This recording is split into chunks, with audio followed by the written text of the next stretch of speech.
सत्ता परिवर्तन, परमाणु शक्ति बनने से रोकना, बैलिस्टिक संकट खत्म करना, ये वो लक्ष्य थे जिन्हें केंद्र में रखकर अमेरिकी राष्ट्रपति डोनाल्ड ट्रंप ने ईरान के विरुद्ध युद्ध का बिगुल फूंका था, जिसका पहला दौर 40 दिन चला। 15 दिन का युद्ध विराम लागू हो चुका है, लेकिन ट्रंप अपना कोई भी लक्ष्य हासिल नहीं कर सके।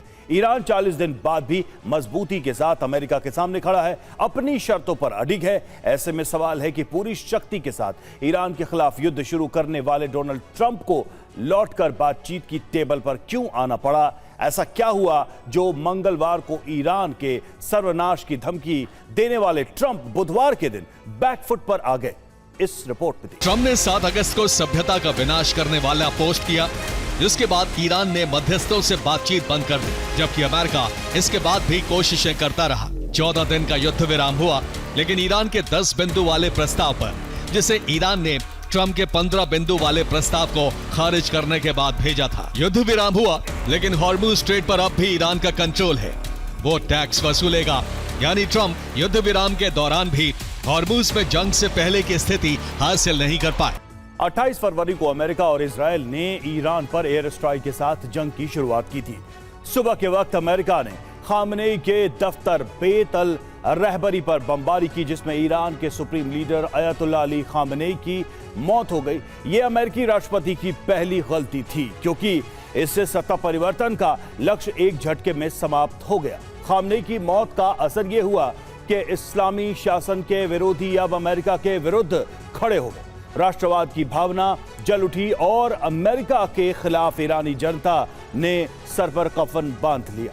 डोनाल्ड ट्रंप ने दूसरी गलती 7 अप्रैल को की थी। उन्होंने पोस्ट किया कि आज रात एक पूरी सभ्यता का अंत हो जाएगा, जिसे फिर कभी पुनर्जीवित नहीं किया जा सकेगा। इस पोस्ट से पूरी दुनिया ट्रंप के खिलाफ हो गई। ईरानी जनता का समर्थन किसके साथ है, ये सभ्यता मिटाने वाले बयान के बाद दिखा। लोग पुलों और पावर स्टेशंस पर जमा हो गए और ग्लोबल दबाव में ट्रंप को हथियार डालने पड़े। यूरोप के देशों ने ट्रंप की निंदा की, साथ ही यूरोप में मौजूद सहयोगियों ने जंग में ईरान के विरुद्ध अमेरिका के साथ खड़े होने से इनकार कर दिया। यानी 28 जनवरी को जंग के पहले दिन खामनेई को मारकर ट्रंप और उनके कमांडर्स ने पहली गलती की, जबकि 7 अप्रैल को सभ्यता का विनाश करने वाली धमकी देना ट्रंप की दूसरी बड़ी गलती थी, जिसने ईरान को एकजुट कर दिया। जबकि इस दौरान तेल की कीमतें बढ़ने से अंतर्राष्ट्रीय दबाव, सहयोगियों के पीछे हटने और महाअभियोग के डर से घरेलू राजनीति ने ट्रंप को बैकफुट पर आने के लिए मजबूर कर दिया।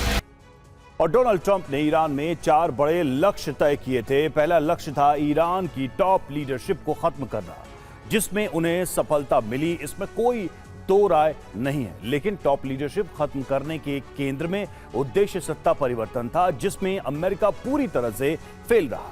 युद्ध विराम के बाद मुस्तफा की स्थिति ईरान में और मजबूत हो गई। इसके अलावा ट्रंप का लक्ष्य ईरान के बैलिस्टिक प्रोग्राम को तबाह करना था, जिसमें अमेरिका सफल नहीं हो सका। ईरानी दावों की माने तो उसके पास अब भी बड़ा मिसाइलों का जखीरा है, वो नई मिसाइलें भी तैयार कर रहा है। ईरान में सबसे बड़ा लक्ष्य परमाणु संवर्धन को रोकना था, ताकि ईरान एटम बम नहीं बना सके। लेकिन ईरान अब भी संवर्धन की जिद पर अड़ा है, यानी यहां भी अमेरिका पूरी तरह से सफल नहीं हो सका है। वो दौर खत्म हो गया जब अमेरिका अपनी शर्तें तय करता था। अब वो दौर है जब हम शर्तें तय करेंगे और अमेरिका उन्हें पूरा करेगा। अमेरिका की प्रतिष्ठा चकनाचूर हो गई है। हमने उसे दुनिया के सामने बेनकाब कर दिया है।